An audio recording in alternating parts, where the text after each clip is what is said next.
Alright, I got everything hooked up and I got everything working.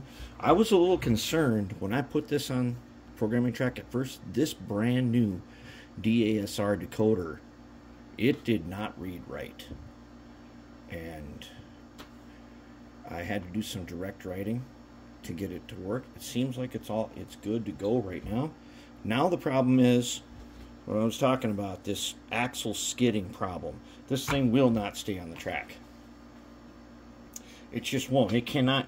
Every time it goes anywhere, I'm gonna have to check the gauges on all the wheels.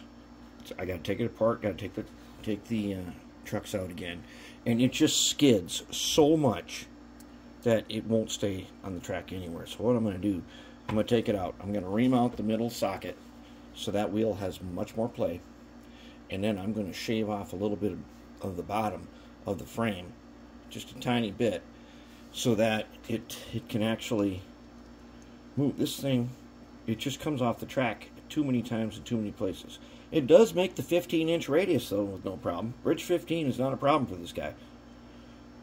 Problem is, doesn't want to stay on the track because that middle axle just makes it skid. So we're going to undo this, and then I'm going to do a little bit of work on it, and then we'll come back to it in a little bit.